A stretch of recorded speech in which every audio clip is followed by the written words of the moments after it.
And Americans get a partial government shutdown for Christmas. It will continue until at least Thursday of this upcoming week when the Senate has its next session. The big stumbling block in negotiations is funding the president's border wall, with the president demanding $5 billion to fund it. While Democrats continue to say no, Nancy Pelosi says it's immoral. This morning, President Trump taking to Twitter to write this: the only way to stop drugs, gangs, human trafficking, criminal elements, and much else from coming into our country is with a wall or a barrier. Drones and all of the rest are wonderful and lots of fun, but it is only a good old-fashioned wall that works. President Trump had a lunch meeting with conservative lawmakers yesterday about border security, and one of those lawmakers in attendance is my first guest this morning. He told the president he would have his back if it came to this. North Carolina Congressman Mark Meadows is with us.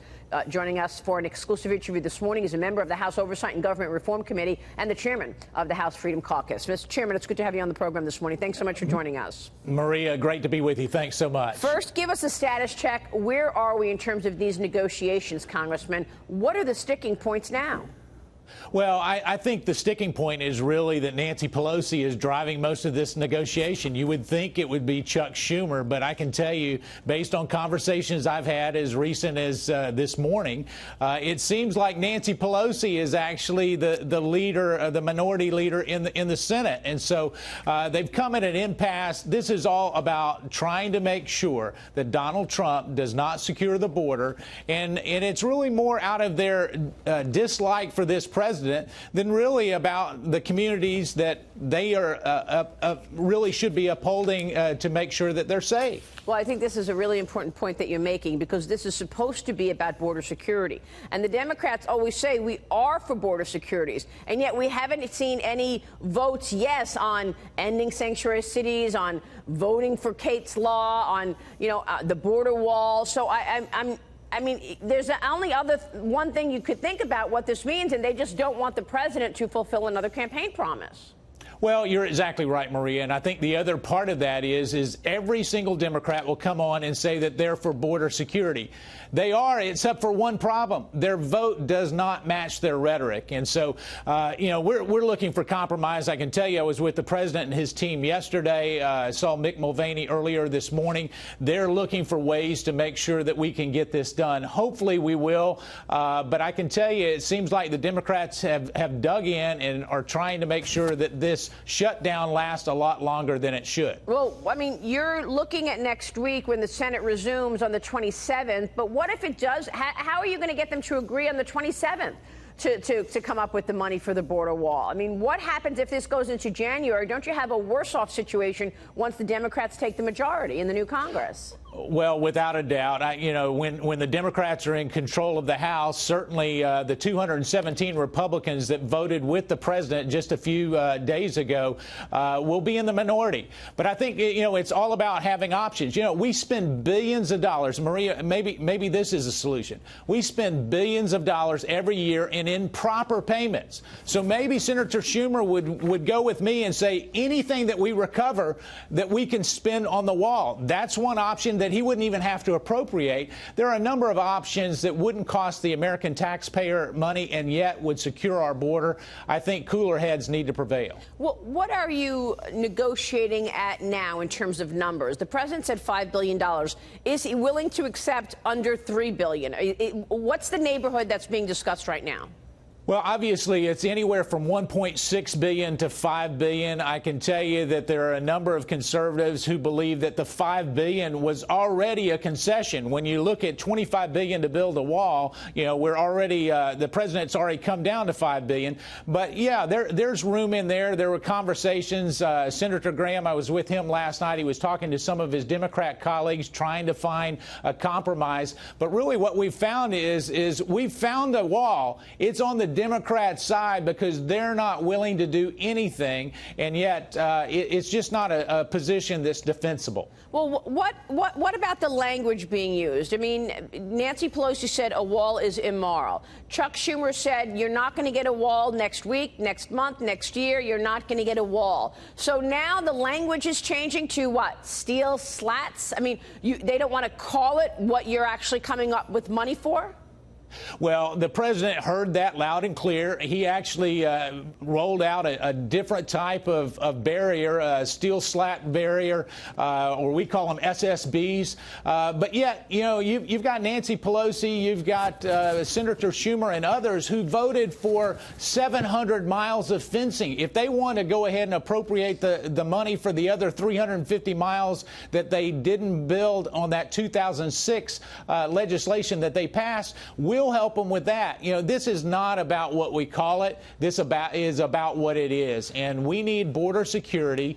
The Democrats don't want it, and most Americans do. But why would they not want it, Congressman? I mean, it sounds like crazy to hear you say they don't want border security. They say they do want border security. Why would they not want border security? Well, I think what it is, it's all about one campaign promise. They know that this was a central theme for this president, and quite frankly, it was what ultimately made the day and why Democrats came over, unaffiliated came over, and voted for this president. They know that that was a central theme for part of his campaign, and they just don't want him to fulfill it. When we look at that, yes, they do say they're for border security, but they're for everything that doesn't matter. When it really gets to sanctuary cities or Kate's Law or a barrier or asylum reform, they're absolute no each and every time, and you can look at the voting record and verify that. But I just find it really extraordinary that just last week you all passed a farm bill which cost $850 billion plus. And so they found the money for the farm bill, which I guess had some welfare in it as well, the $860 billion, but they can't come up with $5 billion for border security. Well, Maria, you're exactly right. We have $5 billion in sugar subsidies in that very farm bill that they just put forth. But we're not talking about money. We're talking less than 1/2 of 1 penny in terms of what we're talking about in terms of money. The president has agreed with them on over $1 trillion of spending, and we're debating $5 billion. Yeah. It's just not a defensible position for the Democrats. You're going to dig in. What does this mean for 2020, Congressman? Because the longer this goes on, the longer the government stays closed, the longer people call it the Trump shutdown, which is what Chuck Schumer came up with. Is this going to impact 2020 re-election for President Trump?